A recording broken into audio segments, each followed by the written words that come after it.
seeing you. How you doing, brother? Good to see you.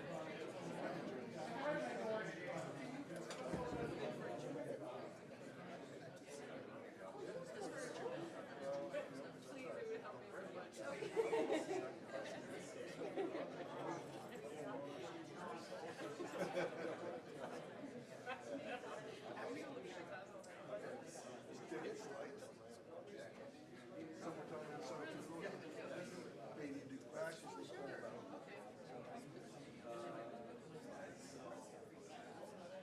No. Still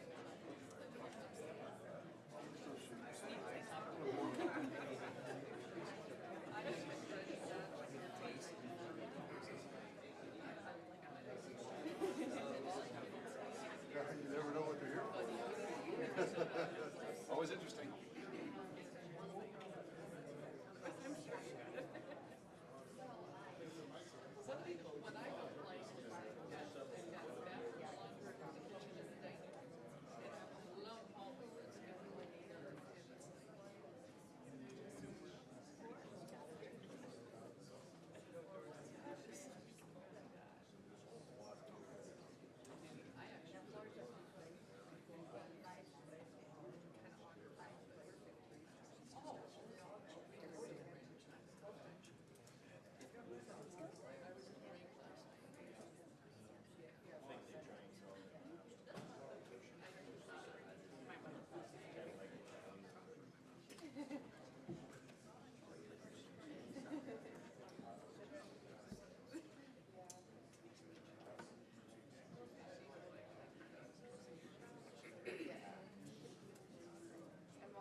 Good evening, everyone.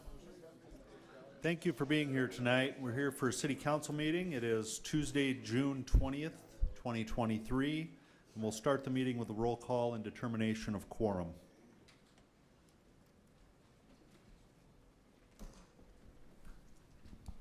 Nordstrom. Here. Solomon. Here. Roberts. Here. Stroman. Here. Armstrong. Here. Jones. Here. Lehman. Here. Ham. Here. Evans. Here. Roseland. Here. We have a quorum.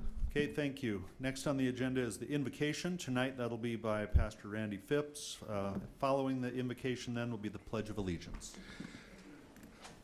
What a joy it is to come and pray over our city, including our state and our nation. I'm a willing recipient of the sacrifice of service for our mayor and our city council and our governing officials here. And having traveled, I've always been proud to say I'm from Rapid City, South Dakota.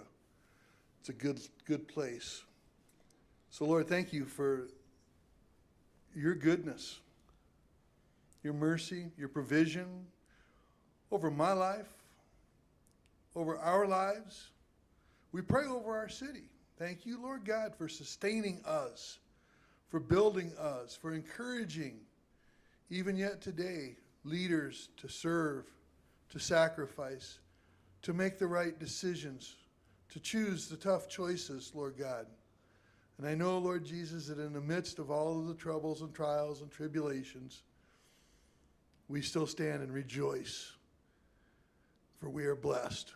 Thank you for tonight. In Jesus' name we pray. Amen. Amen.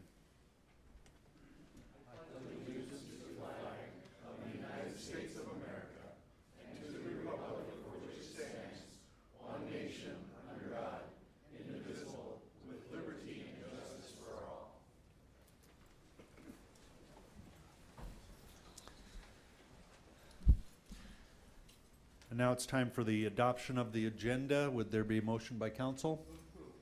Motion to adopt by Jones, second by Evans. All in favor of adopting the agenda tonight, say aye. Aye. All opposed, say no. Motion carries. Item number 1 on the agenda is a presentation by the Rapid City Youth Council. It's an annual review.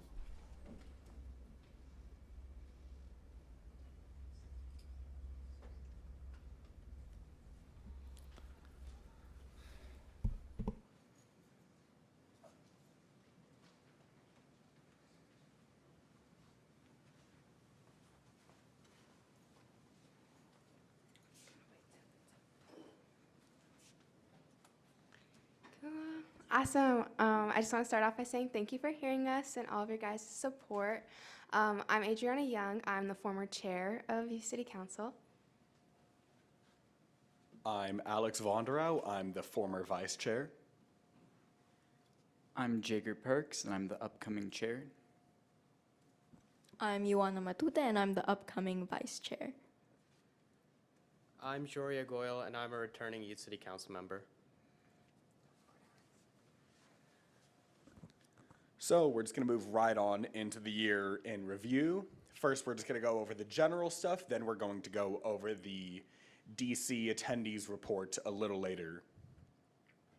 So firstly, in June, we swore in the new members, and we swore in the new executive committee, who is now the past executive committee, which is great because this is June again. We were able to swear in some new members, and we're hoping that they can do the same great work and even better than the Youth City Council did this year.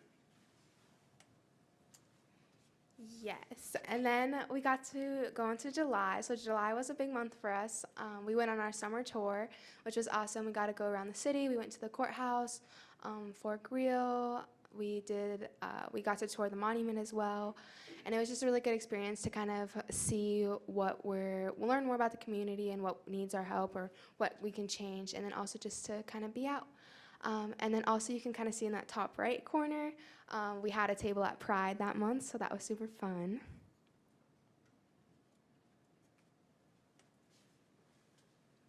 During August, we swore in Karis, who was our treasurer, and we went over the Helpline Center presentation, which, as you could see later, led to us creating a suicide hotline poster for the public and private schools in our area. The Health and Wellness Committee made Fizz bracelets and pins, which means finding help is strong, to kind of help encourage the youth to seek out mental health help when needed. And Councilman Richie Nordstrom became the new Youth City Council liaison. And then September, Laura Armstrong came to discuss the importance of exit interviews, which was really awesome because it kind of helped us give us a little bit of guidance for reflection. And then our marketing work group, which was created, which was very needed. And then our health and wellness met with superintendent to discuss promoting 988 in schools, which is awesome. They did get it in there. It's super cool to see. And then our 2023 budget was finalized. During October, we held our fall retreat, which kind of helped us foster kind of unity between the members so that we could work better together in the future. And we didn't really get as much done in October as we normally do, but that's okay because it helped us springboard into what we did during November, which was a lot more than usual. We'll blame Halloween. It was all Halloween's fault. And then in November, the Rapid City Fire Department Chief came and presented. Richie Nordstrom presented on his time at the SD Municipal League Conference, which was super cool to hear about. And then we discontinued our Unity and Equity Committee. And then the Health and Wellness started their Boredom Buster Bags project, which you can see some photos there. Super awesome. And then we for sure decided that some of our members were going to go to the National League of Cities.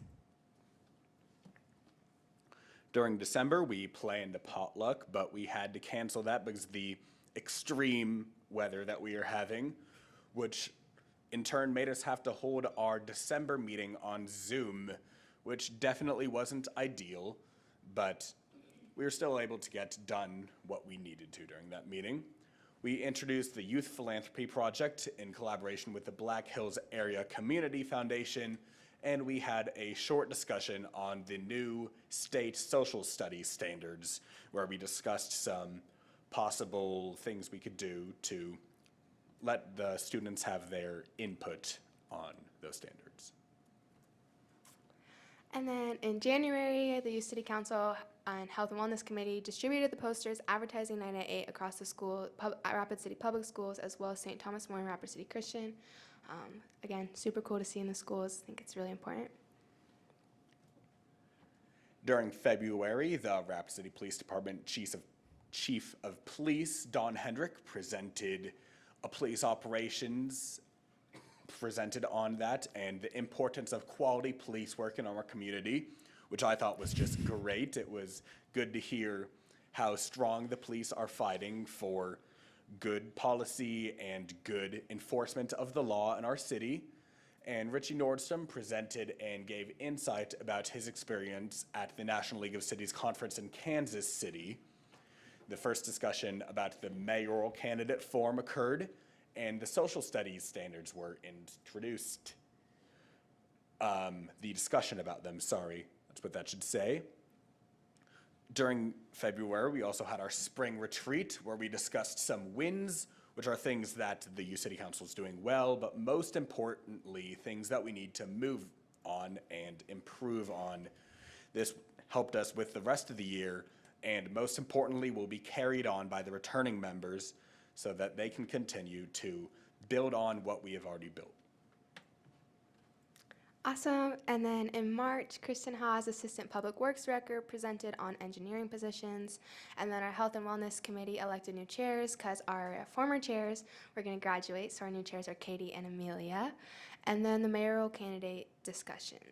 And then also in March, a few of our members got to go to the National League of Cities. And so I'll go ahead and let them chat and give you some insight on what they learned and what they gained from it.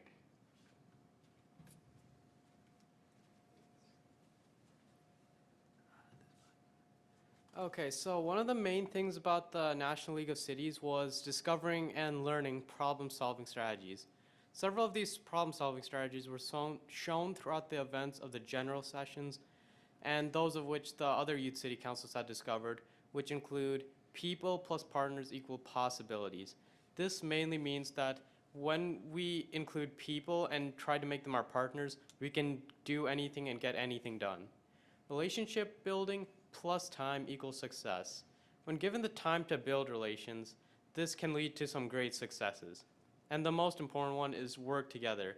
We all have different opinions and we don't have to agree with each other, but if we're patient and we work together, we can accomplish so many great things. Another important thing we looked at was issues around the nation. One of the things heavily focused on was the American Rescue Plan Act funds. Those are funds given out to cities in need after the pandemic, but many dollars have not been used. During this, I discovered that our city very well spent our ARPA funds on a new water treatment center, I believe. So that was great to hear about how we are using those funds to the best potential and helping the most people in our city that we can, because who doesn't love water? Next, we moved on to climate change, which we discussed there, some different ways that can be dealt with, costs for families, violence prevention and trauma assistance, fighting the availability of synthetic available drugs, housing issues, and hunger. This stems off of the last one, but one of the most important things about this is we kind of discovered we don't have to agree with everything that's being presented without kind of helping our own opinions. I believe that being exposed to opinions from the other side only strengthens your own, and being able to hear why don't I agree with some of these federal officials, or why do I agree with some of these other ones, kind of really helps us strengthen our opinions and challenge the ones that we already have. Also, during this National League of Cities event, we went through a mock election process, which gave us the taste of an election process. And essentially, people from different tables acted as like cities, And they continued to host elections until they got up to one person. And they just showed how difficult elections can be and gave us a taste of how it's going. And then transportation and infrastructure. We discussed how transportation is a very critical issue. For example, like in DC, they have the metro system and they have public transportation for people to get like anywhere around the city. Rapid City, we do busing. And that's just something that we started to discuss. And then a public issue that we discussed was this was a time for youth delegates to discuss issues within their community that matter the most to them. Some people talked about LGBTQ rights, homelessness, gun control, and a lot more.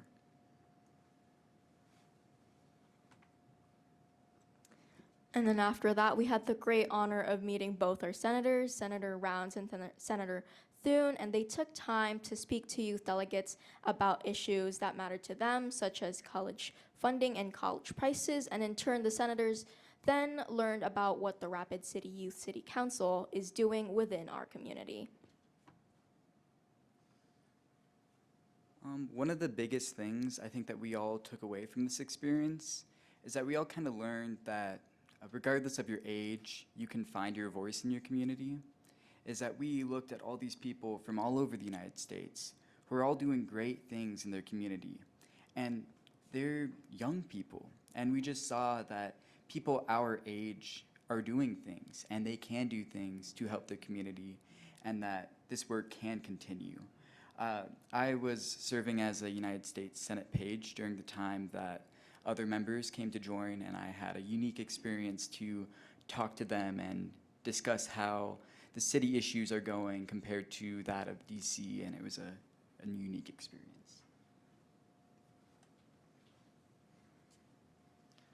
Personally, I believe that the National League of Cities helped me strengthen my leadership experiences and helped me build connections with other council members from around the country.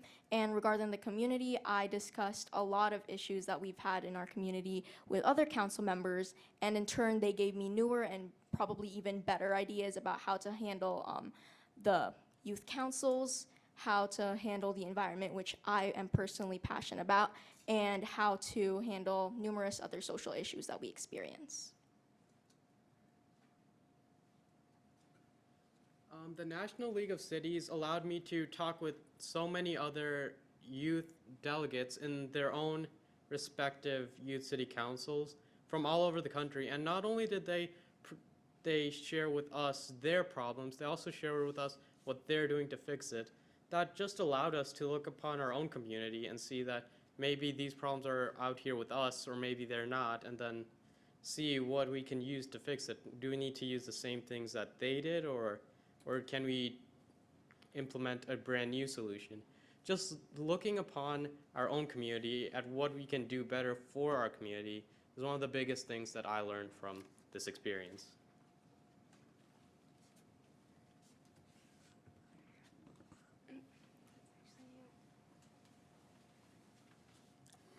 Then I'll just cover a community takeaway real quick. I just thought it was interesting to see that many of these very large communities experience a lot of the same problems that we experience in our city.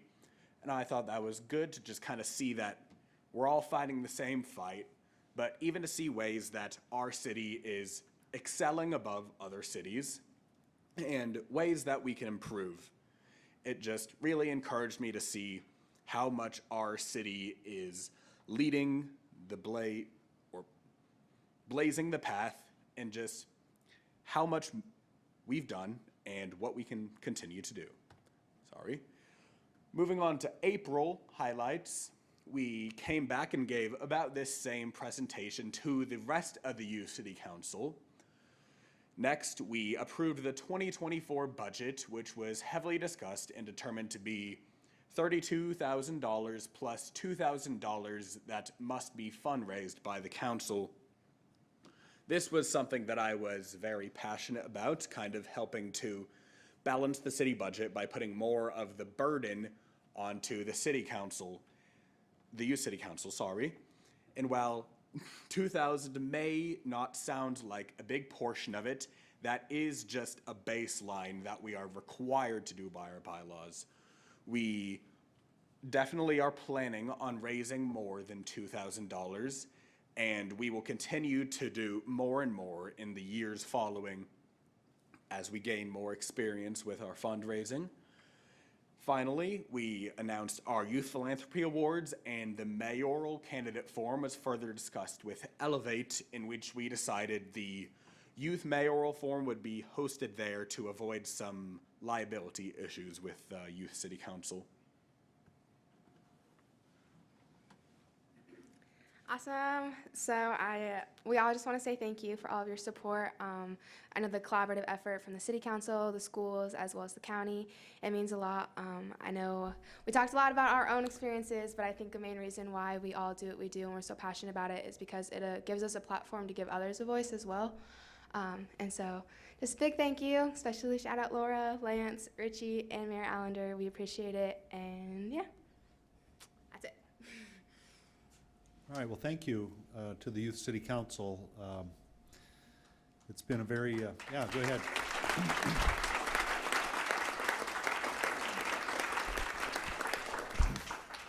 I think the Youth City Council experience has been a very positive one for Rapid City, and the fact remains that the keys to the city and really the future of our community is going to be on the younger generations, and when all of us are sitting in our easy chair or whatever we're going to do late in life. And so I'm glad we could be a part of it. So thank you all. Thank you. Next up on the agenda is a presentation from the Sustainability Committee.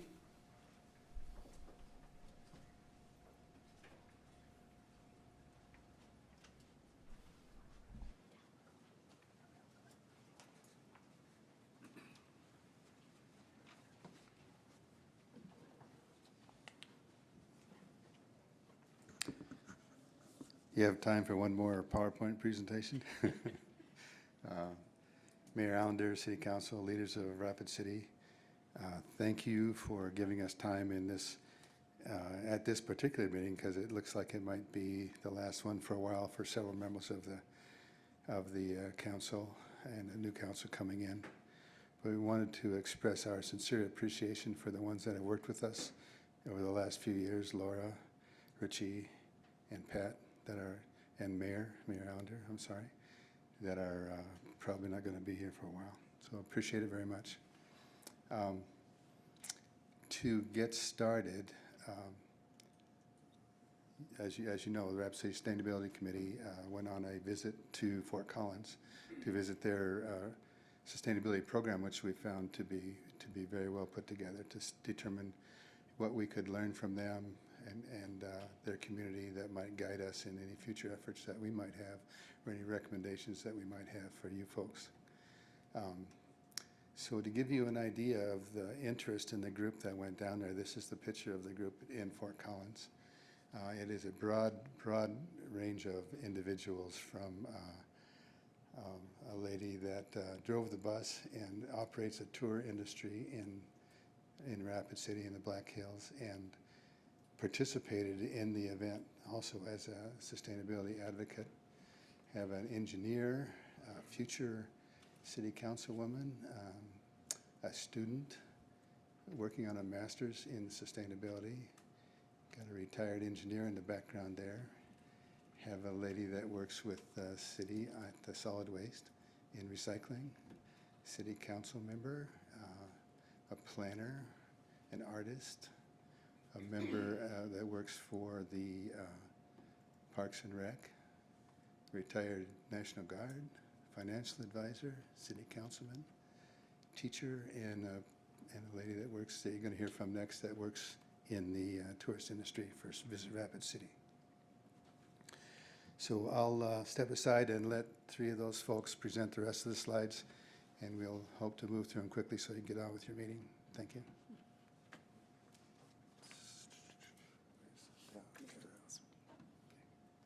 There we go. Thank you. We have a lot to cover in a short time, so I'm going to breeze through these slides, but if anybody has questions, we're happy to answer those afterwards and dive into more details. I'm just going to share a little bit about the trip and how it got started. the individuals that you see on the left-hand side from Fort Collins really were instrumental in helping us make this trip a big success. So Jacob, the Chief Sustainability Officer, he's been in that position for about 3 to 4 months maybe, but involved in the community for a long time. And Josh as well has been part of that department for a long time. They were really great in crafting that agenda for us to make sure we got the most out of that trip. And then, of course, the city manager, Kelly, joined. So it was great to hear from her perspective how the departments work together and how the sustainability department has evolved over the years too. So, and then President and CEO of Visit Fort Collins, much like Visit Rapid City, also working on stewardship and sustainability issues in their community. So we collaborated in that space as well. So like Alan said, there was quite a great group that went with us. We had 8 committee members, 3 city council members, Pat Roseland, Bill Evans, and the newly elected Lindsay Sechrist, city staff, and 3 others. So we had a good group that went down, about 15 people. It was a 3-day trip, so June 1st through June 3rd, and we spent those days with having great discussion, panel discussions, roundtable discussions, really diving into these topics of interest for our sustainability efforts. And then we also did some touring, which other members will share here later in the presentation, of different projects they have going on within the community. So great trip. We probably could have spent another day or 2 there, but 3 days was enough. They shared in the beginning a little bit about Fort Collins and the city structure. We all know Fort Collins is a little larger, but it was interesting to see that the square miles of the city wasn't much different than ours. They also dived into the values. There's 6 values that they weave into everything they do and really stress even with new staff coming on. And so we talked a little bit about that and the importance of that, and sustainability, of course, is one of those. They also touched on some of the council priorities. So the council, the city council, sets 31 priorities for staff, and the staff carries those initiatives forward. And one thing they touched on too is how important it is for the departments and the council and the different individuals involved within the community to work together to move these forward. We have red stars on some of the council priorities right in the middle there, just to show you that many of those priorities were really similar to what Rapid City is already doing. So Fort Collins is not much different than Rapid City in many ways, and then they are in others. So we were able to take away some of those differences, learn from those. Something else they shared too is the approach they take in everything they do, and that's the triple bottom line approach. So they really focus on the social, economic, and environment piece of it in every project they work on, whether it's roads, water, parks, social, everything is looked through that lens. And then we dove into some of the services that they have within their department, and one of those that they focused on, economic health. And economic development is of course important, but they really prioritize the economic health of the community. So they looked at neighborhoods and just the community as a whole. How can they improve and make better what they already have? So the line they often shared throughout this weekend was, how can we make Fort Collins better, not bigger? So that was a big takeaway for me, at least. We also touched on some social sustainability, housing, childcare, environmental services. We toured one of the recycling centers. And then, of course, we talked a little bit about the department and the makeup of that. There's approximately 50 employees within the sustainability department. Now, this department's been in existence, I think it was 20 plus years. So they've been working at it for a while, and they shared some of those challenges that they've had and how it's evolved and how they're still working on things. But one of the things that they pride themselves on too is working very closely with the city manager and the city council on all of their sustainability initiatives and the leadership in that department. Leadership in every department is part of an executive team that comes together, and so they're looking at every project from different perspectives, including sustainability. I'm going to pass it over to Melissa and let her dive into some planning and other history. Yeah, so like Stacy mentioned, their sustainability department has been around for a couple of decades now, but Fort Collins has actually been a leader in environmental stewardship for about 50 years at least. As you can see, They first implemented a sales tax that goes towards the purchase and maintenance of open spaces back in 1973, so it was 50 years ago. Over the years, they have made numerous plans and goals that reinforce the values that their city has. 1999, they created one of their first major climate action plans that mainly focused on reducing greenhouse gas emissions within the city. In 2006, they put together a municipal sustainability plan, and that was a really comprehensive plan that looked at, again, advancing sustainability throughout municipal operations. But, you know, it was looking at planning policy, it was looking at their own city fleet, it was looking at water use, just a wide variety of topics. Every year since then, it appears that they have put together an annual report where employees actually report on those initiatives and show progress on those goals. In 2016, they implemented changes to their recycling ordinance. We learned about that at our recycling facility tour. And one of the interesting takeaways there was that they weren't seeing as much waste diverted from the landfill as they wanted. So they actually worked with local trash haulers and ended up in a place where they were able to require all trash haulers to offer recycling services, not only for single-family homes, but also multifamily homes and businesses. So that was a really good incentive for more people to recycle and to divert more waste from their landfill, which is obviously a huge issue for any municipality. I was not as involved in the economic health and the social sustainability program topics. Environmental sustainability is kind of my topic of interest. But they've also put together plans for the things that Stacy brought up of childcare and housing and wellness programs, that sort of thing. So again, they're just kind of woven into all of the city operations. They look at sustainability from a multitude of directions. In 2019, they revised their sustainability plan, and those main goals were that they want to be resilient, that they want their public lands to thrive. They want to use water very consciously. They want to work towards being zero waste and carbon neutral, and also that the city could be a world-class workplace.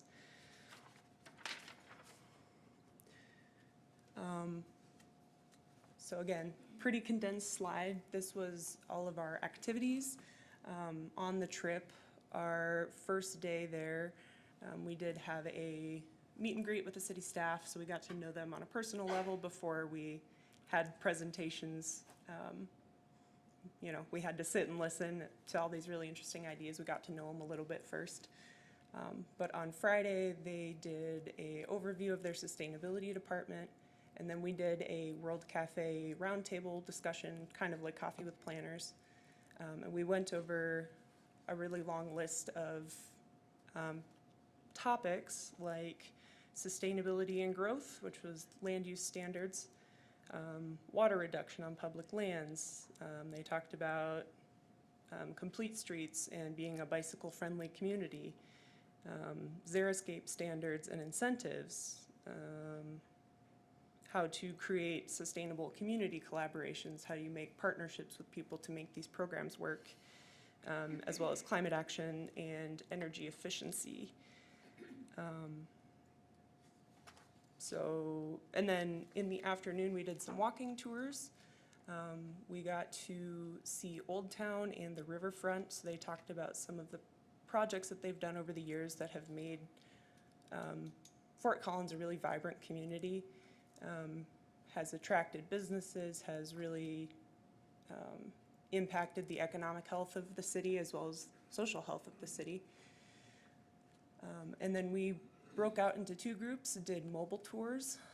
So one group went and saw some sustainable development sites as well as an affordable housing development.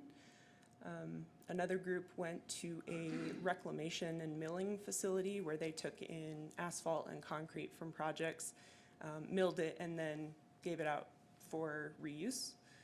They also did mulching operations there. That same group got to see one of the natural areas and talk about how those are managed. And then the next day, we all got to go to the recycling transfer facility and the gardens at Spring Creek, which is a botanical garden that is run by the city. And we weren't just working the whole time,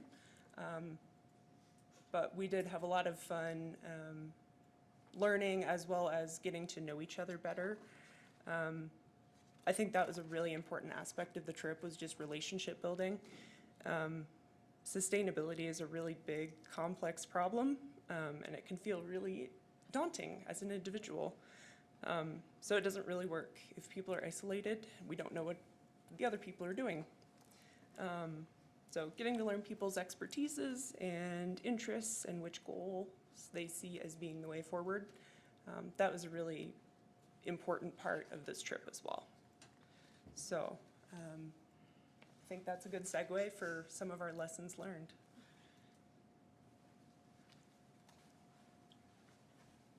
Thanks, Melissa. My name is Dave Holland. I've been a member of the Sustainability Committee for a little over 2 years now.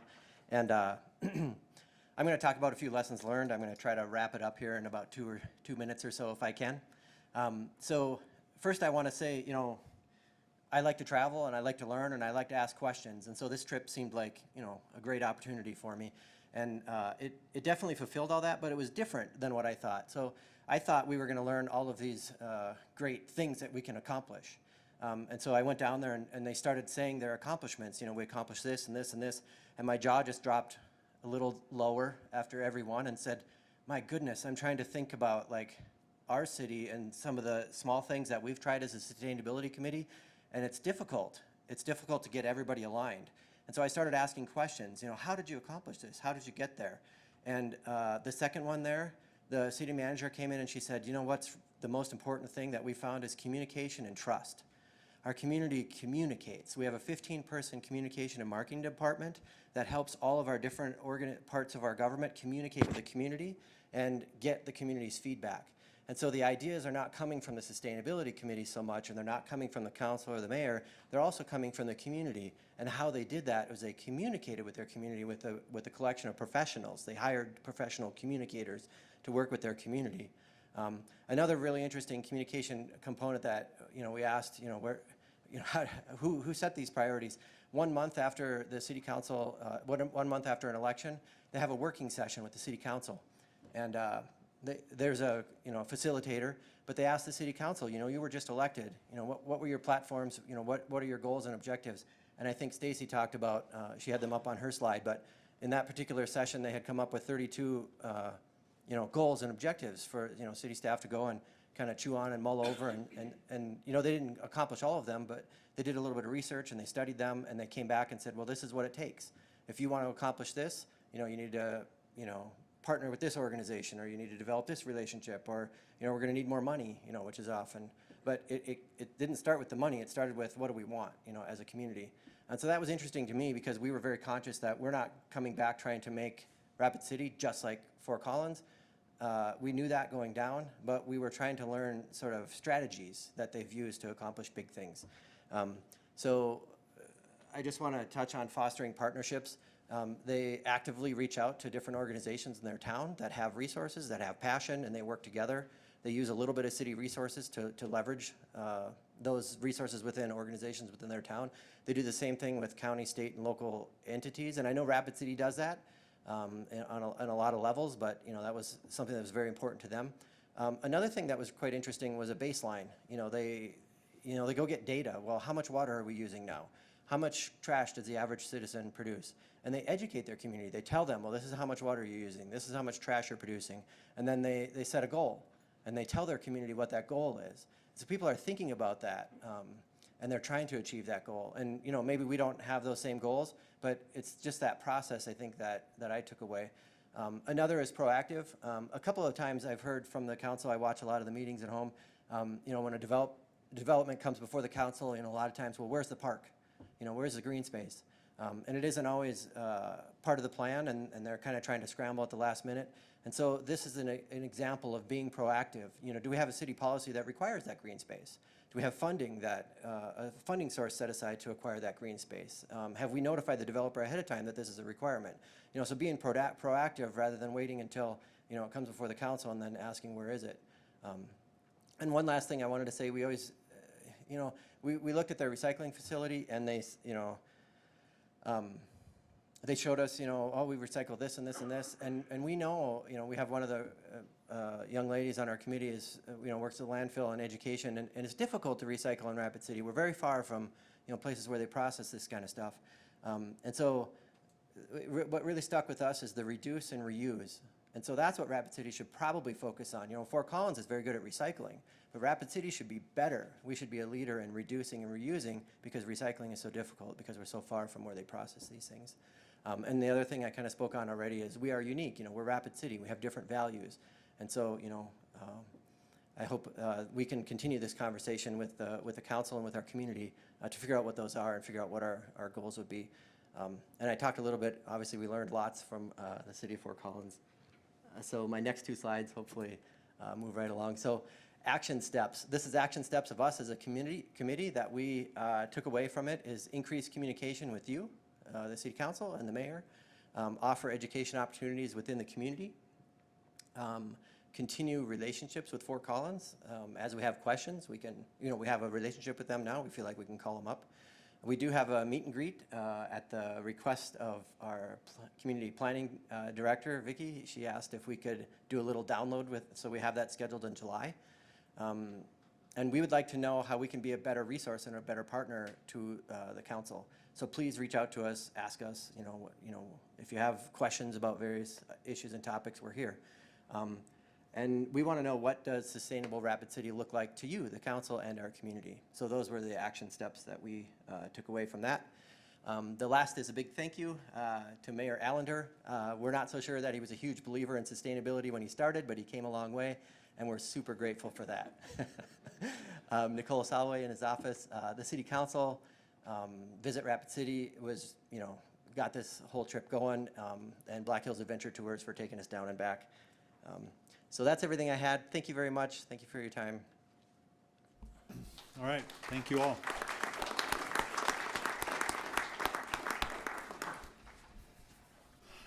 Okay, now, moving on with the agenda. Next up is general public comment.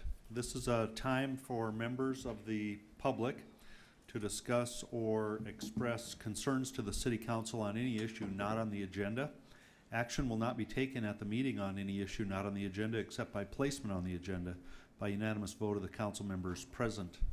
And for tonight's speakers, the public speakers during this time are limited to 3 minutes each, and I would ask you to look up here at these lights and see how you're doing on time, and I'll call them out in a random order. First up is Brian Peck.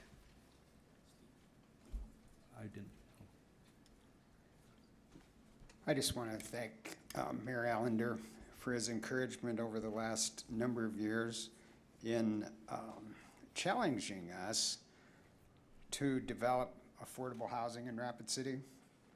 A number of years back, his desire was to have us create houses that are well-designed, well-maintained, and less than $100,000 as an affordable price. We've been working towards that goal. In order to do that, we have to have affordable developing. We're working on that. We are headed in the right direction for that.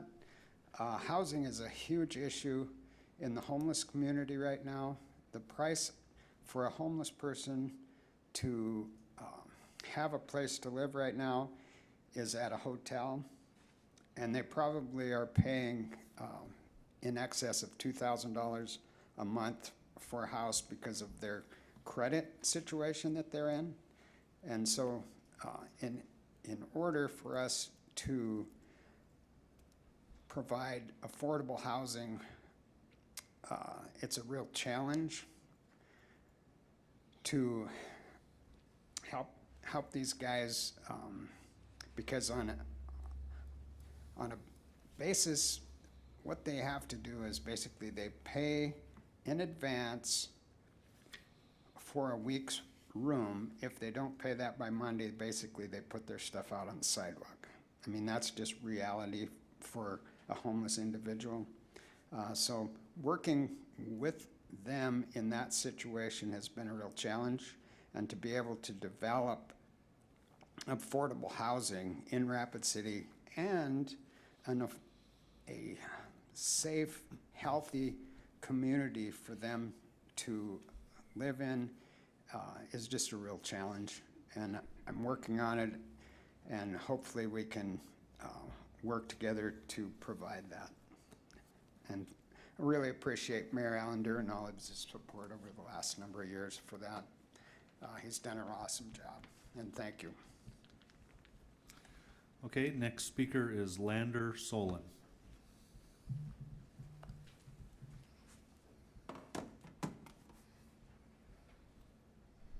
Well, good evening. My name is Lander Solon, and the title for my address tonight is Putting Reprisals on the Record. Many of you will remember my address to City Council on the previous meeting on June 5th, 2023. Many of you will recall that I challenged various departments within the City of Rapid City for operating on a basis of illegal selective enforcement and special privileges. At that last meeting, I mentioned that I was the son of a former building official and that I learned about a lot of the history of Rapid City even when I was a child. I never mentioned my family member by name. I never said that my opinions were this family member's. Yet immediately after I delivered my message, several government officials took it upon themselves to contact my father and disparage my message. You could have referred to my name and number on the form that I filled out to speak at the meeting, but no. To go after a retired person as some sort of reprisal against me is illegal under the First Amendment. If you take issue with me, leave my family out of it. It seems that I must remind you that the First Amendment of the Bill of Rights of the United States Constitution safeguards my freedom of speech and my petition for redress of grievances that I laid out before you, free from all forms of reprisal. Even if you don't like my message, and even if you don't like the fact that I don't speak with your preferred NPR voice, during my political activism, I've noticed a pattern. Whenever I hit too close to the mark, officials begin making irrational and illegal reprisals against me. That also happened in 2020 when police sided with me after I opposed an illegal mask order from a public official in Wyoming during the pseudoscientific COVID takeover. Your reprisal was a huge miscalculation. I had been addressing my concerns with the city once per year, but instead of silencing me by going after my family, you may very well have to hear from me a lot more often going forward. One more point. It's kind of ironic, before my last presentation, I'd like to say to anyone listening, if somebody from community development ever recommends any business partners for you, I'd like to warn you. Immediately before the previous meeting I attended, I had the opportunity to challenge a city employee who was doing footwork referring somebody to do business with a local developer who is known to me personally to be a crooked magnet. And when I was employed by this individual, I warned him that a development in Spearfish was about $1 million behind budget before the project started. And based on what I've heard, subsequently, it may be even worse today. And this will likely all be absorbed by refusal to pay contractors. It's this developer's modus operandi to fail forward and steal, just like the literal stolen foundation of that his mansion is built on. If you don't believe me, ask around. It's well known in the local industry. And if the city government weren't propping up and perpetuating their failure cronies, we'd have a much better building market and built environment. Find someone better to work with. Okay, next speaker on the list is Patrick Trask.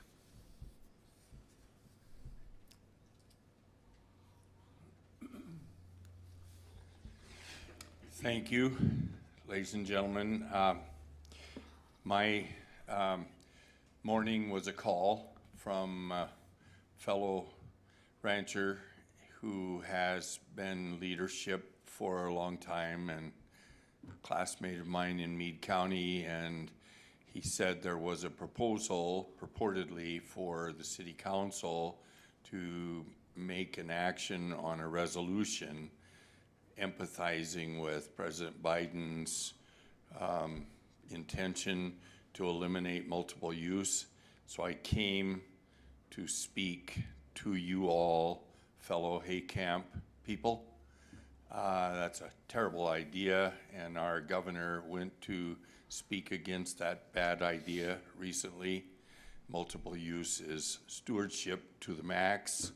It holds down fire, and so I don't want to be real complex. My great-granddad was co-founder of Hay Camp, and this is the epicenter of the creme de la creme of the shepherds of the world is right here in Western Dakota. And it is who we are, and so whether or not the purported rumor was true, please empathize with these ranching families that are the desire and coveted emulation of the whole world. Thank you. Thank you.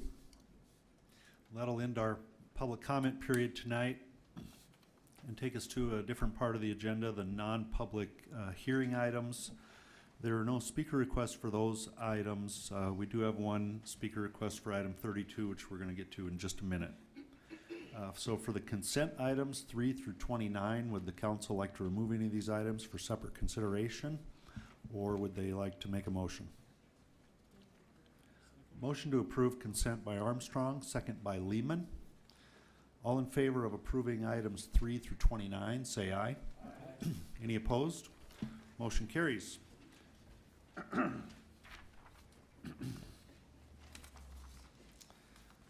Now on to non-consent items, 30 through 32. We have one speaker request from Doris. Wasn't sure about your last name pronunciation. It's okay, Mayor Allen. It's Lawing, L-A-U-I-N-G. I first want to thank you, Mayor and Council. I've been in front of some of you previously. You have talked to me personally. I have appreciated that. I have brought with me this evening the president of the South Dakota Stock Growers. I've brought board members, and I've brought longtime members of our organization, all with concerns that I'm going to pose to you. This process that you are discussing has caused us to seek legal counsel and advice. This process is, the way we see it, as you are picking a winner and you're picking a loser. That's not fair. We heard just previously about sustainability, about making our city better, not bigger. So how do you see that it's going to make it better by removing our parking? How do you feel it's going to make us better to disregard one of the oldest organizations in South Dakota, let alone the nation? We were formed in 1893, and we are the backbone and the heart and soul of Rapid City. We built our building in 1955 at the same time the city purchased the parking lot. At that same time, we created economy. We have brought forth the business that we had in the basement, which was Black Hills Novelties. The city had grandfathered us to do the fire escape, the side entrance, which is on the city parking lot. Now is going to become a problem should this parking lot sell. If Property Mill is in dire need of additional office space, why are we waiting 2 years to build the building? Why, when I went and attended Block 5, that we actually heard that they worked with the Historical Foundation? That is important to us. Why is the city not doing complete studies? Why are we having a person of interest on this party of evaluating the property? Isn't it funny, today I get a notice that our parking is going to go up? But you're going to get rid of it. So in saying this, you're picking a winner and you're picking a loser. The South Dakota Stock Growers is going to ask that you grant us the same thing that Property Meld has. You give us and change our revocable non-build easement to a non-revocable non-build easement. That grants us 10 feet, no matter what decision is tonight, that protects our building and preserves our building and our stairway and our windows. Thank you. I'll take any questions. Thank you. The council will be discussing this item in just a few minutes, so if you want to stick around, you'll get to hear all that, and they may have a question for you. Okay, thank you. This will end our public comment period on items 30 through 32. Starting under ordinances with item 30. First reading, ordinance 6569, an ordinance amending section 17.06 of chapter 17 of the Rapid City Municipal Code, a request by Interstate Engineering for Carrie Kasubi for a rezoning request from no use to Park Forest District for property generally described as being located at 5900 West Highway 44. Motion to approve, was that Nordstrom? Yes, sir. And a second, I'm sorry, by Lehman. Okay, we have a motion and a second for approval of item 30. All in favor of that motion, say aye. Aye. Any opposed? Motion carries. Public Works items, item 31, from KTM, request from KTM Design Solutions to appeal the denial of a design exception to not construct a temporary turnaround on Diamond Ridge Boulevard. Boy, that's a mouthful. But the committee recommendation is to approve the exception with stipulations to construct a turnaround using an alternative configuration agreed upon by the applicant and city staff. So I'll open this up for discussion. Bill Evans.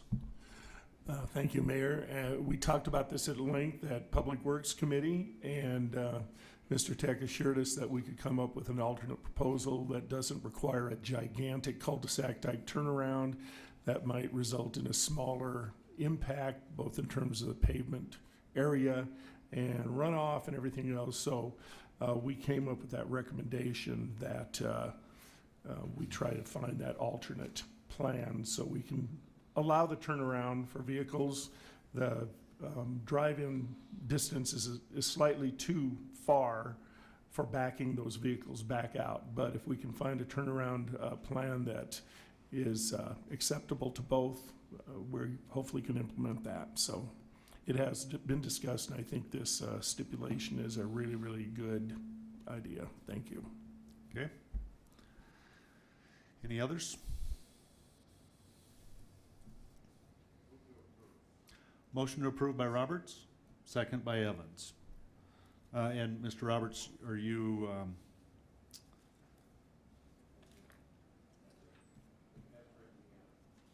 okay, as per the committee recommendation? Okay, so we have a motion to approve the committee recommendation on item 31.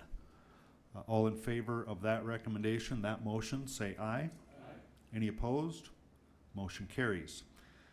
Legal and Finance Committee items, item 32, approve sending recommendation regarding valuation of city parking lot adjacent to the Stock Growers Building at 416 St. Joseph Street, back to staff with direction on how to proceed. And we'll go to Pat Jones. Thank you very much, Mayor. I would like to make a motion that we maintain the status quo, no sale or no action on that lot until after the parking study is done next year. Second. Okay, we have a motion by Mr. Jones and a second by Mr. Stroman. May I keep the floor? Yes, you may. Thank you. We had tremendous discussion about this at Legal and Finance. There may have been a time when this was a good idea, and there may be a time in the future when this is a good idea. But the negative impact it's going to have on many, many downtown businesses, many people who live here, many visitors, in my opinion, and many people who have contacted me, that this is not a good idea at this time. The city has a parking authority group that they put in place to look at parking issues. I think we should use them and allow this parking study to take place that will look at parking downtown over the summer, winter, summer, and make a great recommendation at the proper time. but this is not the right time to do this. The way this came forward and was tried to be just rushed through, I've been uncomfortable about since it started. The transparency was very much lacking, and so everything about it is uncomfortable. This council has been very supportive of Property Meld in the past, and I think all of us up here are very honored and fortunate, we feel, to have them as a business member in our community. However, this is not the right time to do this project, and thus my motion. Thank you. Okay, I'd like to summarize the motion and say that your motion is to disallow the sale prior to the parking study next year. Correct. Okay, thank you. Richie Nordstrom. Thank you, Mayor. And I'd like to make a substitute motion. It's a rather long motion, if I may. My motion is to put lots 21 through 28 of the original town of Rapid City minus the west 10 feet of lot 21, which is the stock growers' concern, and to be designated as a permanent access utility easement up for sale. The sale conditions are to be a closed bid, to be noticed for 10 days, that is to be noticed by June 23rd, 2023, and to be closed by July 3rd of 2023. Bids will be open for 21 days, which is opening on July 3rd, 2023, and close on July 24th, 2023. The bidders will be notified of a successful bid within 7 days of the closing bids, no later than July 31st, 2023. All bids are required to have a project plan and or use for lot submitted along with with the offer. Successful bidder will close within 30 days of bid opening, and city seller will not pay brokers commissions. Buyer is responsible for all brokers commissions. Seller is the city, which will lease back parking for 10 months for $1 to allow the city time to replace current parking leaseholders if any property tax accrues during that that accrues due to the change in ownership. The city will pay all taxes accrued before turning over the parking lot to the new owner. The owner will have 90 days from the expiration of the city lease to implement the new owner's project. If the project is delayed or if new project outside of the original project scopes is proposed, city will have a right to buy back the property for $1 more than the purchase amount. And that's my motion, and if I get a second, I'll like to retain the floor. Okay, we have a second by Bill Evans. Thank you, Mayor.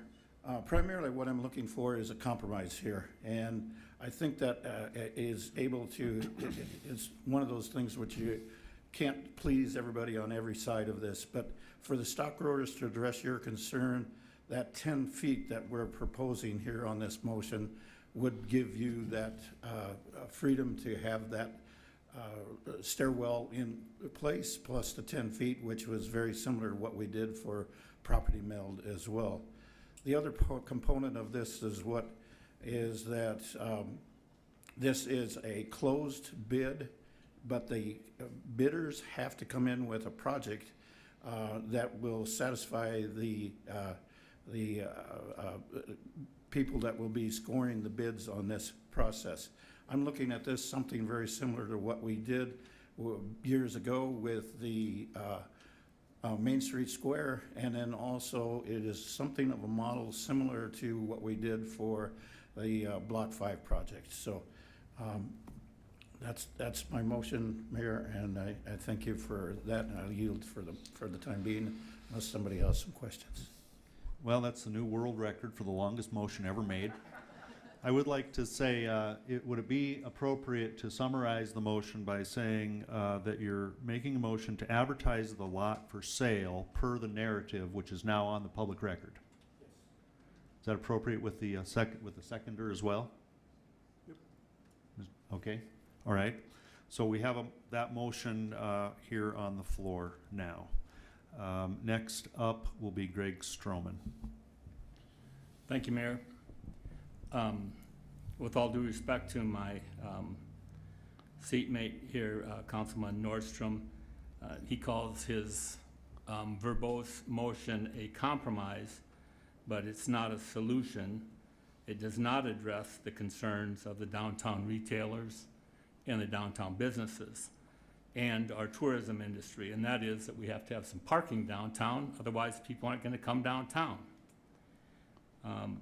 I received, I think most of the council members received an email from one of the members of the Planning Commission who voiced concerns about allowing a developer to set the agenda for property that they don't own and that the city needs.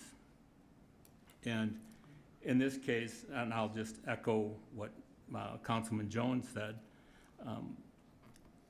we are so pleased with Property Meld and what they've done for our downtown. However, the cost, and this is not really to my mind, this is a different entity anyway. So this is not an indictment of Property Meld, because I think we all support Property Meld. However, this is not the right time for this sale. We've just conveyed 150 parking spaces to Block 5 for that development. We've got at least 100 apartments coming online down the street at the Elements. We've got 108 parking spaces in this municipal lot. And if we deplete that, we're just depleting our already low inventory of available downtown parking. I agree with Mr. Jones that we should await the Block 5, that we should await the parking study and see what happens with Block 5, how that affects traffic downtown, how that affects the parking. This is not a process that is conducive to good business and for supporting our businesses downtown. I mean, they're the ones that seem to take it in the shorts all the time whenever we have somebody with a new idea that comes in and they want to change everything. And pretty soon we're pushing the retailers and the downtown businesses so far away from their businesses that customers won't shop there, or that the workers don't have a safe place to park. Some of those people work late into the night, and some of our restaurants and things like that. And we need to have something that's reasonably close to downtown for those people to park. I've listened to the stock growers' concerns. I think those are valid concerns, but I also think that the overwhelming consideration here is the availability of parking for the downtown retailers, the tourism industry, and the downtown businesses. We're just not at the right time for this type of proposal. It's not right to take away the parking that we have and when we don't have a plan to replace it. And I don't have confidence that the city is going to have a solution for the parking problem that's already out of control. We already don't have solutions for it. And so this is just not a prudent decision at this time to move forward to sell what little parking we have left. I believe, and I think a lot of the downtown retailers and the businesses believe, that the highest and best use of this right now, this space, is for surface parking. So my thoughts in conclusion are that now's not the time to sell this parking lot to a developer. There may be a time in the future, if we get some arrangements made for some additional parking downtown, to help out the retailers and the businesses and the offices downtown, then this might be an appropriate idea. But I think we should wait for the parking study, and this substitute motion by Mr. Nordstrom accomplishes virtually nothing in my mind. So I'll be against his motion. I Okay. yield. All right, Bill Evans. Wow, I don't even know where to start on that. Actually, it does accomplish something because it allows the Stock Growers building to actually retain their windows and their surface entrance that they're concerned about. And I believe that perhaps this is a completely acceptable thing to the developer that wants to build on that site. But my concern with this motion to delay it until the parking study is over is, the reality is we've got a chance here to grow a business in this city with people who love the town. They wanted to do it here. They can pack that up by simply shutting off their computers and moving to Sioux Falls or Fort Collins tomorrow and run it from there.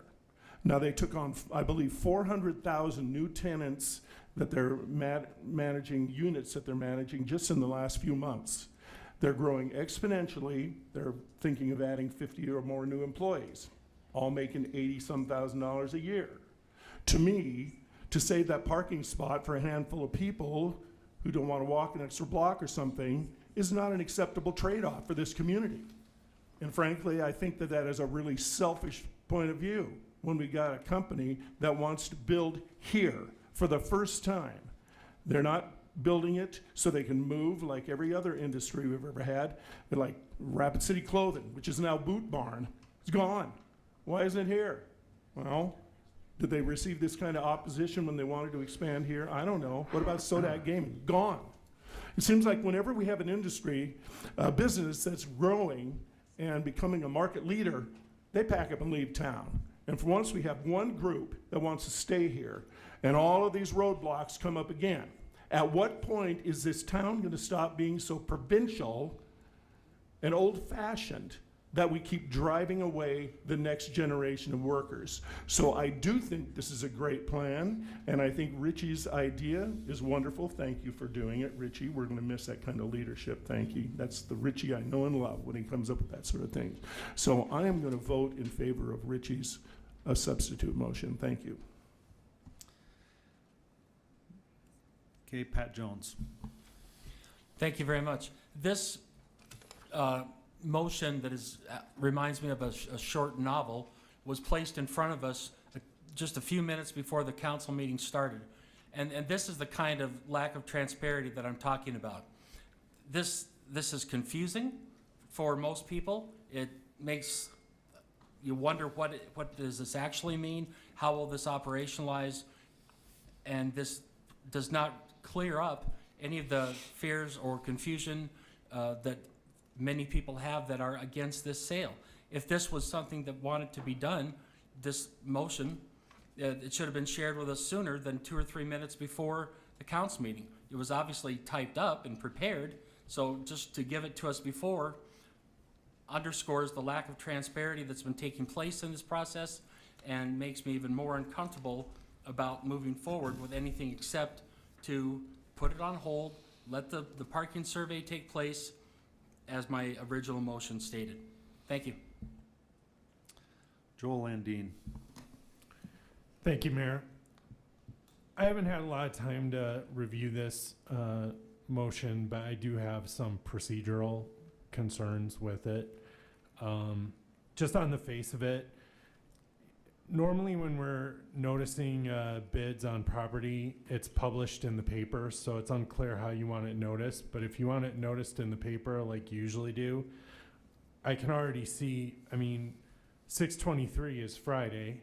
The Journal isn't even published on Friday, and we usually are at least a week out on publication, so there's no way this is going to be noticed by, these timelines are completely undoable. I think you can do some of what, there might be a way to do what you want to do in the motion.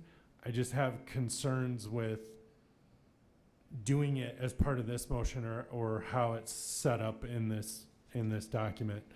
The other issue you have is we start going down one path. We had a group that came to us. There's several different ways the city can dispose of property. One, we can transfer it to an economic development corporation for economic development. That was the process we went down. Now, as part of that, we needed to value the property. So we borrowed from one of the other processes a method of valuing the property, but we didn't actually do that process. So nobody, as far as I know, has talked to Elevate and confirmed that they want to participate in this process, which is to open it up to bidders.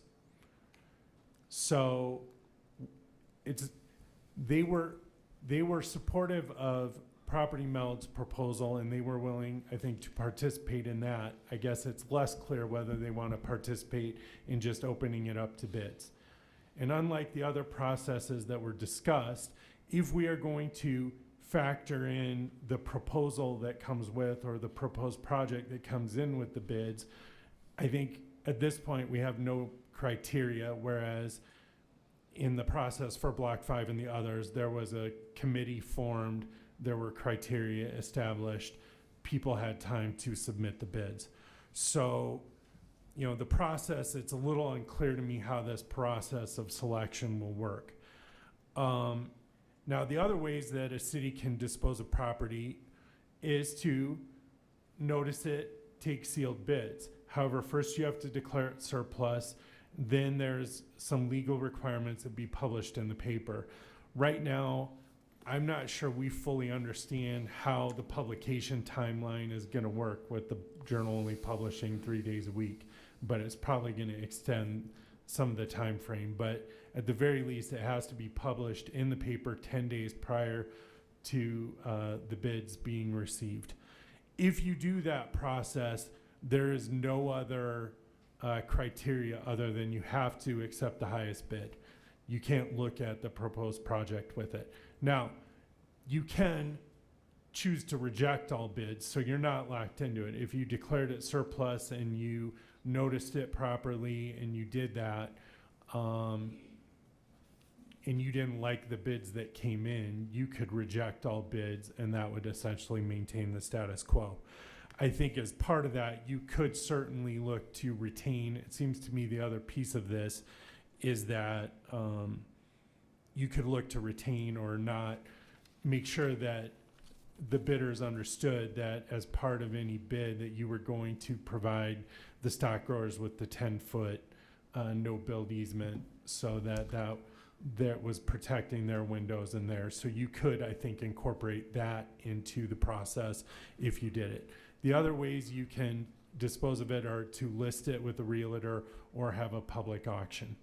But since it seems like what you're really trying to do is the sealed bid process, I just want to be clear. And that, I think if you think back to the email I sent out, I think towards the end of the week before the committee, is that it gets complicated, but if you want to just sell it or just list it and notice it and accept bids, if you're really trying to follow that process, there's some procedural things that would have to be done before we did that.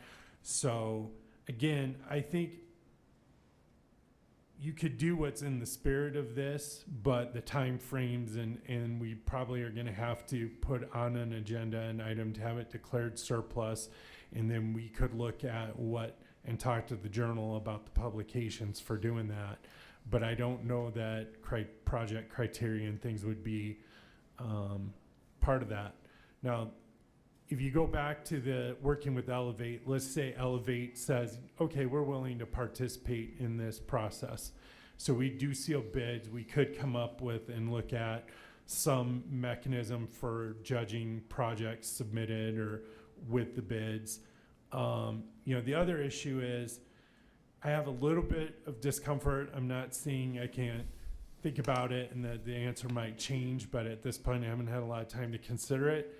But traditionally, when you're selling a project or you're transferring property for an economic development project, you know what that project is. Now, I think you could argue, well, if somebody submits and they have a proposal, you know what it is before you agree to transfer it to them. The difference was with this proposal, we knew what they were proposing. It was expanding an existing business. It was creating jobs. So I was very confident it fit under the provisions in state law that allow a property to be transferred for economic development. When we don't really know and we're just opening it up for bids, I have more concern, or it at least makes me think we need to do some more pondering about how that fits under the statute for economic development if we're proceeding under that. So just before you voted, I wanted to make sure that, again, I haven't had a lot of time to process this, so these are just the things just on the face of it that have essentially come up to me in basically the last 15 minutes as I look at it, so. Joel, do you have recommendations for Mr. Nordstrom in the way of an amendment to his motion, or is there any salvaging it in your mind at this point? I think if the intent of the majority of the council is to take a path like this, rather than specific directions for this, would be, you know, again, there's really one of two paths here. We either continue to explore the economic development path with Elevate and come back with something like this, but the timelines probably change and they're probably not as soon as everyone would like, but not necessarily months, and come back with a option A or option B, with option B being we notice it, declare it surplus, and just go down that road. It's probably faster than the other process, but it's not as fast as this. And as part of that, it would be declaring the property, there'd be on the agenda an item to declare the property surplus then. But I think somebody should have a conversation with Elevate and like, do they want to participate in this? Because they're on the economic development track, their participation is essential. Okay, so would your recommendation to the motion maker be to direct staff to explore an option that carries out the intent of this, but that will meet the legal requirements necessary for either option? Okay. Well, I think Start at the staff, top. if this is what, I think to direct staff to pursue, to provide the council with options consistent with this motion, not consistent with this motion. Okay. Would the motion maker like to make an amendment to his motion then?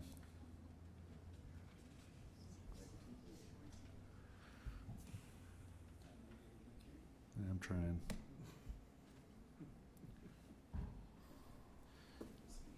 Thank you, Mayor. Just a couple of quick questions, Joel, and I like the direction that you're going. However, just to clarify a couple of points, would it be helpful to the original motion to delete the dates that are on there? And then include Elevate in this motion as well? Yeah, I think that would be helpful. The dates are a problem. I still have some, I have some concerns that I may or may not be able to work through about the economic development portion of it. Okay. Yeah. I would, I want to let the other council members join in here on this conversation, but I think what you're suggesting, Joel, is something to consider, is to, your suggestion for directing staff is something to consider, but let me have other council members join in first, so. Okay. I'll get back to you. Laura Armstrong. Thank you. Didn't we direct staff to do this from the Legal and Finance Committee, like, what, 6, 7 weeks ago? And we've all come now, full circle, to do what we as a council directed staff to do. I'm just baffled that we're still having this conversation, because this negatively reflects upon each and every one of us. Now that I have that off my chest, clarification, please. When is this parking study supposed to be done? 2025, 2024? Director Fisher, Mayor Allender, may I? Mr. Jones says fall of 2024. Vicki Fisher. Quickly, because I have some more things to say, respectfully. Optimistically fall, but certainly towards the end of '24. Okay. So let's say January 2025. So we're going to kick that can down the road again. Okay. Was Property Meld made aware of this Okay. Were the stock growers made aware of this as well? The lack of planning, the lack of organization, the lack of communication, and the lack of transparency is disappointing. I expect better from my colleagues. We should have. This is just very disappointing. I would advise future council to communicate better and think about what the vision is for our city. We need to be respectful to historic natures, absolutely, but we also have to have vision. You're either growing or you're dying, and there's this disruption going on within our city, and some people are holding on and some people are charging forward. We need to communicate better. We need to actually do something. 7 weeks ago, when we on Legal and Finance directed staff and the parking committee to come together and figure out a plan, talk with the neighbors, talk with one another, find a compromise. I know several of my council members tried to find some options where we can both win here. I just feel like this is a kangaroo court in this particular issue, and it's just very disappointing.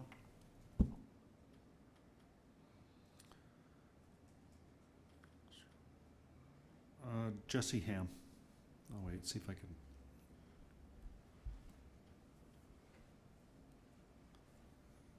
Okay, so I've understood that January of '25 is when we're looking at a study to be completed. Now, that doesn't mean we're going to have parking at that point.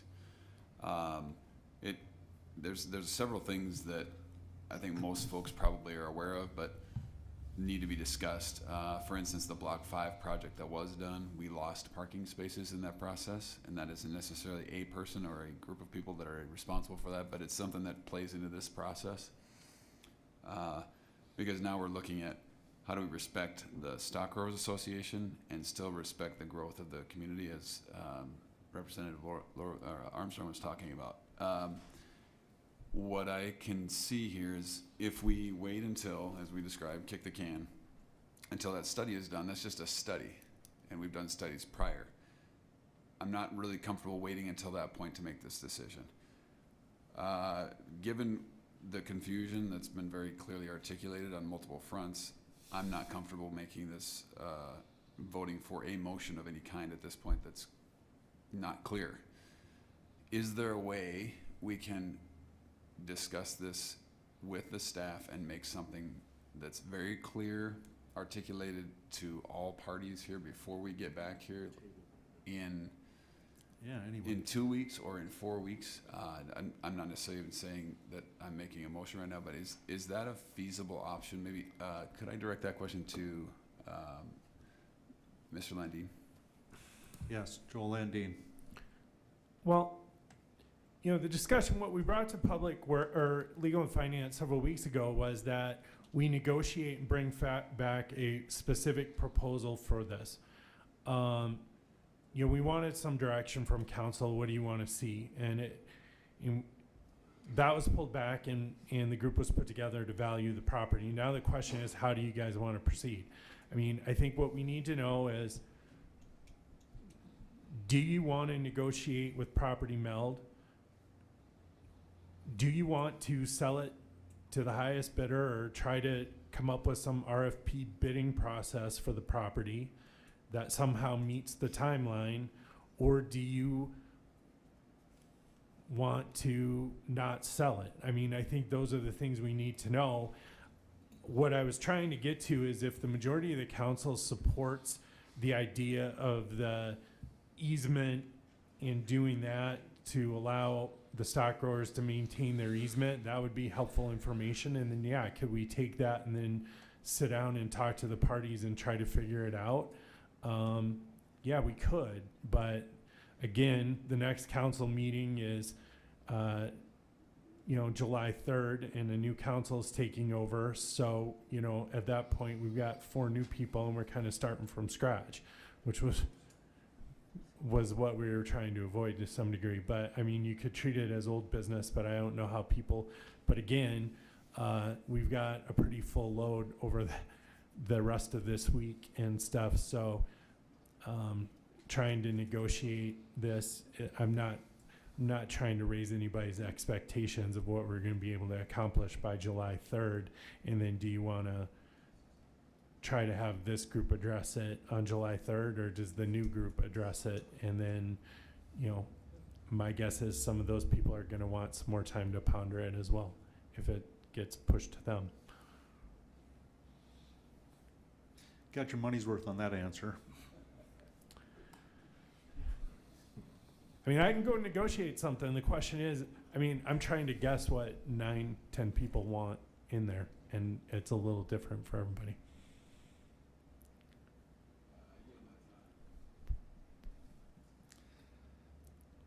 Okay, John Roberts. See, I'm supposed to pick the ones who haven't spoken first, but I have trouble selecting them on my. Yes, because they get down too low. Yeah. So, anyway, you know, this is very interesting. It's very interesting how this whole thing is played out. You know, we've been working on this for quite a while. I think it's time that the council takes a stand on what we're going to do on this. So I think maybe I'd like to see Richie remove his motion. And why don't we just make a motion to move forward to work with Property Meld? Because I think that's what's in the best interest of Rapid City, is creating more jobs and moving Rapid City into the future and not being bogged down on worrying about, you know, 60, what is it, Vicky, 68 parking spots? It's not 108. That's how many permits we have. That's not how many actual spaces there are. So, but anyway, I think that if we want to make a stand on this, whether it's against or for, I think we should just stand up and do it right now. So anyway, that's my opinion. Okay, Jason Solomon. I'm going to make a motion. I think we should delay this to the second council meeting in July. If I could get a second and retain the floor. Second by Stroman. Oh, excuse me, substitute. It's another substitute motion. Okay. Very emotional tonight. Okay. I will just use my time just to briefly say,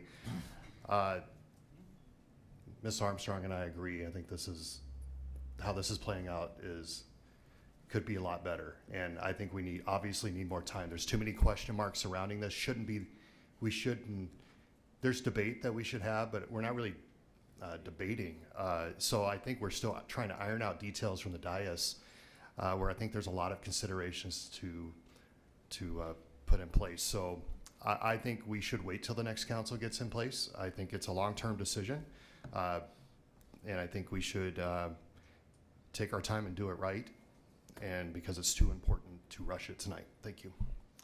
Okay, we have a third substitute motion on the floor, and that is to delay it until July 17th.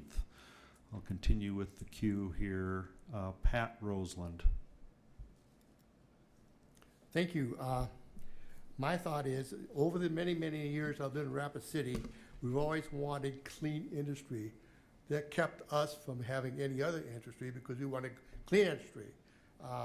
Property Meld has been proving success here in Rapid City as long as it's been here. It's very positive. It fits the East of Fifth idea of Intel, iTech, any kind of technology. And I really feel like, I think I kind of agree with John. We got to make up our mind whether we want to continue with Property Meld, who is a very successful business here in Rapid City and in South Dakota and the nation, and they want to stay here. I think we should follow suit and help them out as much as we can, and I feel like we should follow suit in that respect. And I'm not sure which the motion is right now to vote on, but I will vote in favor of Property Meld, whatever that is. Thank you. Okay, Bill Evans. Before me. Oh, okay, Greg Stroman. Thank you, Chair.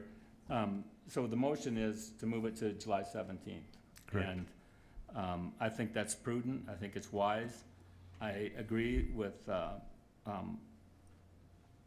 Laura Armstrong that this was brought up a while ago. However, I sat in on Legal and Finance last week for a change with Jason Solomon, and I thought Joel gave us a really very comprehensive selection of what we could do.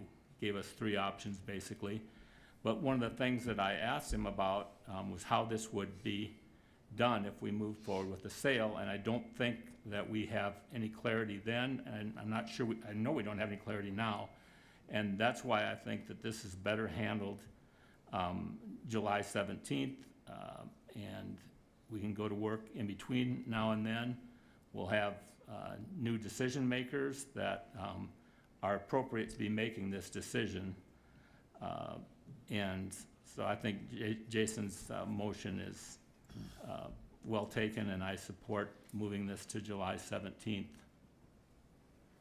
I yield. Okay, Bill Evans. Thank you, Mayor. You saw the smiles on the faces of those Fort Collins people when they put the slide up. And I'm going to tell you, on that trip, the atmosphere within their city hall was so positive and so welcoming. And it was really a breath of fresh air. That was a fabulous trip. I hope other people get to go on something similar that way. But it just goes to show you that that's a city that when they did the last proposed tax increase passed by 85%, because their citizens trust the council and their city leaders to do what's best for them. And unfortunately in this town, we have a lot of mistrust. We've had people sit at that podium, starting with the young man who spoke, making some accusations that I'm sure not a person up here knows what he was talking about. Frankly, I did not know. And so, I mean, I'm confused by some of the things that get said. Point of order. What does this have to do with? Hold on. Well, I'm trying to make a point that we need, well, now you distracted me. Anyhow, I would support the delaying because we need to know what we're talking about, was my point. We're voting on things that we don't really understand. And people make these accusations which aren't true or we don't know about because we never have any discussions amongst ourselves. So I think the proposal to delay it is a good one. And don't be so quick to jump. I was making a point. Thank you. Jeez. John Roberts. Thank you. Let me make, I think, the 4th substitute motion. So I'll make the motion that we surplus the property, we work with Elevate to sell the property to Property Meld. Second.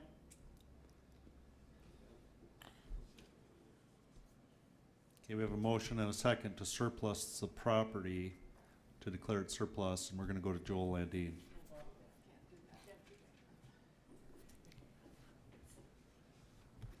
I think, well, one, if we're gonna do it through Elevate, we don't need to declare it surplus. That's only if we're gonna do sealed bids. But maybe a way, I feel like a lot of people are trying to say the same thing, but it's kind of just slightly different. If you go back to Alderman Roberts' motion original before the last substitute, which was to work with Elevate and to sell it essentially to Property Meld. Keep in mind, there's no purchase agreement. There's nothing finalized yet. So the final decision really isn't being made tonight. I mean, it really goes back to what the original request was, which was to let us negotiate with Mr. Gagne's group to bring you a purchase agreement or an agreement that kind of lays it out. I think, there's an idea here that's kind of a new wrinkle about seeing if we can accommodate the no-build easement for the stock growers, which may not completely eliminate their concerns, but may alleviate at least some of them, and it make it more palatable, that's something we could explore. But in my opinion, if you go back to that motion, then we would work with Property Meld and Mr. Gagné to get an agreement in place, and to Alderman Solomon's point, it wouldn't be decided tonight. It would likely, it's not going to be ready, and I'm not going to put it on the agenda July 3rd. The agreement would come forward probably for consideration July 17th. So ultimately, the decision would be the new council's decision, but it would buy more time to have discussion.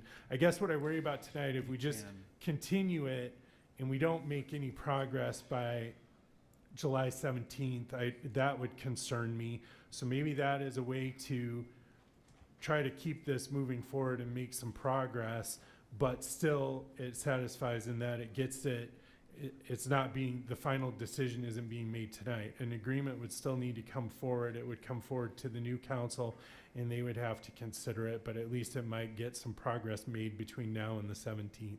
So just something for you to ponder as you try to decide which of the mini motions to move forward on. Does that change your motion, Mr. Roberts?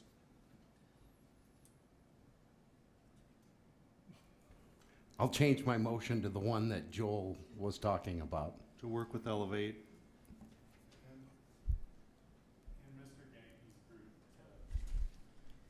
To see if there's a proposal that can come forward for the purchase of property.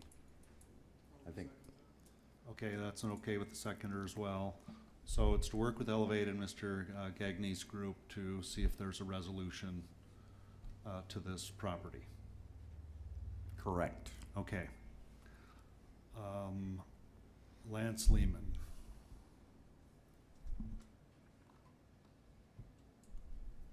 Thank you, Mayor. I'd just like to call the question.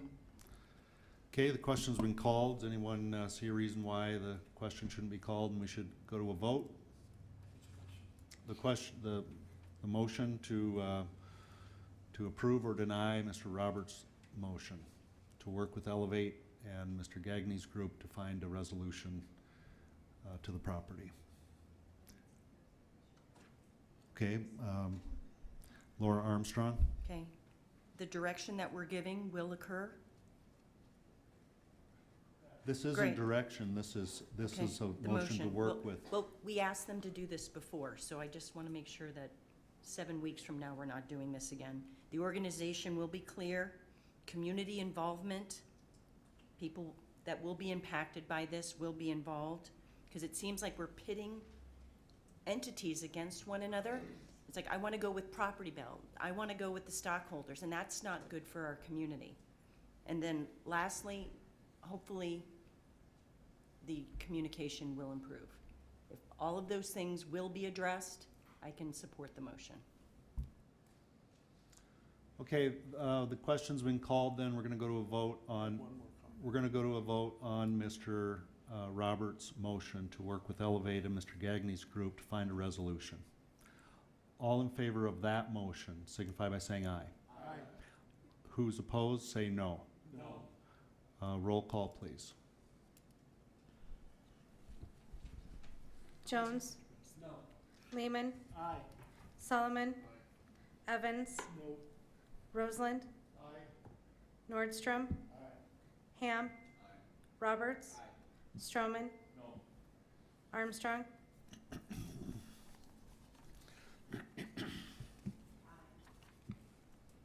Motion passes 7-3. Okay, thank you, everyone. Moving on the agenda. We're going to take a quick pause here, and we're going to have a point of personal privilege for Pat Jones. Thank you very much, Mayor. Wait. Thank you very much, Mayor. A few weeks ago at Meadowbrook Golf Course, the State A Girls Golf Tournament was held over a couple of days, and I was out there for the last day of it and visited with a lot of the visitors who came here, asked them what they thought of our golf course and how they were treated and how the staff ran the tournament, and they all just raved about how great it was, how wonderful the facility was, how great they were treated throughout Rapid City at businesses, at their hotels, at restaurants, and they said we wish Rapid City would host it every year because they always do a great job and know how to host tournaments. So I really want to say thank you to everyone out at Meadowbrook Golf Course for representing the city as well as you did. You did an awful lot of good work for us, made us look great to a lot of visitors, people who will be back to spend money, and I congratulate you on a job well done on running a state level golf tournament. Thank you. Okay, now on to public hearing items 33 through 36. There are no speaker requests on these items, so we'll not have a public hearing. Consent public hearing item number 33, which is an alcohol license. Would the council have a motion on item 33? Motion approval by Jones, second by Roseland. All in favor of approving item 33, say aye. Aye. Any opposed? Motion carries. Non-consent public hearing items 34 through 36. Item 34, second reading ordinance 6570, an ordinance amending section 17.06 of chapter 17 of the Rapid City Municipal Code. A request by KTM Design Solutions for SSST LLC for a rezone request from no use district to low density residential district 2 for property generally described as being located south of Rombauer Drive.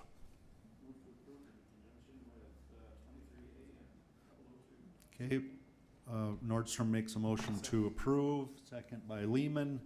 All in favor of approval of item 34, say aye. Aye. Opposed? Motion carries. Item 35. An ordinance, or second reading ordinance 6571, an ordinance amending section 17.06 of chapter 17 of the Rapid City Municipal Code. A request by KTM Design Solutions for Christopher Ham for a rezoning request from no use general commercial, or sorry, no use to general commercial district for property generally described as being located at 7380 Murfield Drive. And the request is just for approval since the 23A and 002 and 003 have already passed. Second. Motion to approve by Roberts and a second by Stroman. All in favor of approval say aye. Aye. Opposed? Motion carries. Item 36, second reading ordinance 6572, an ordinance amending section 17.06 of chapter 17 of the Rapid City Municipal Code.